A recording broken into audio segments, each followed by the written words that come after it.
Après 5 ans dans un logement social, Violette et sa famille ont décidé de revenir habiter ici, en périphérie de Nouméa, au squat de Tina, dans cette même maison où ils ont déjà vécu près de 10 ans. C'est ici qu'ils se sentent bien.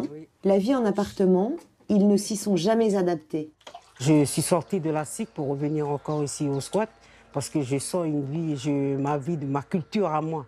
C'est, voilà, je vis dans la terre, je cultive la terre. Ici, il y a de l'eau, il y a de l'eau, il y a de la lumière, c'est un groupe électrogène. Je paye que l'essence et voilà. Et je dépense moins par rapport au logement, quoi. Et tu manques de rien? Et je manque de rien. Je suis bien logé ici. Violette, comme les autres habitants du squat, est ancrée dans la culture mélanésienne. Sa priorité n'est pas le confort matériel, mais le rapport à la terre et la vie en communauté. C'est très important pour moi parce que voilà, il y a toute la famille qui sont tout autour.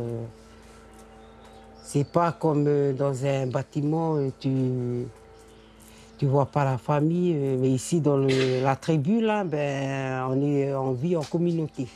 Il y a toutes les générations. Et les enfants ici, dans la tribu, là, ils grandissent tous ensemble, ils se connaissent tous.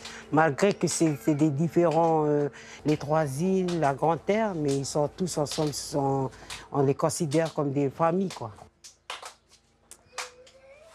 Ah oui. Bonjour, monsieur. Ça va? Oui. Tu viens d'où? Elle vient de là, là, monsieur. Violette et Raphaël sont tous deux présidents et vice-présidents de l'association du squat de Tina. Ensemble, ils établissent les règles de vie pour les 300 personnes de la communauté installées dans 185 logements. C'est encore du bruit, encore des tapages. Oui, c'est bon, ben, on n'entend plus personne.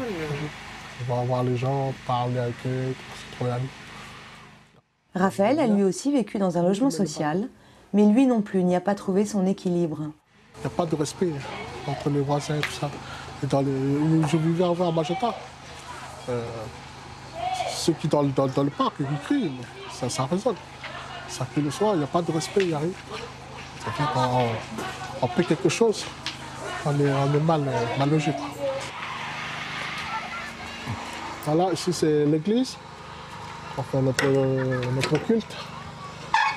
Et là c'est dimanche. Lundi, c'est la réunion de prière. Et mardi, c'est l'enseignement. Et ce qui manquait ici, la tribu de Tina, c'est d'avoir une église.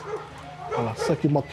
C'est pour ça qu'on a mis en place cette église avec le pasteur, pour que les gens puissent venir faire la prière. C'est très important de mettre Dieu dans tout ça. Tout comme la vie collective, la dimension spirituelle est importante pour les habitants de Tina, qui rejettent l'appellation squat, un terme péjoratif et selon eux, très européen.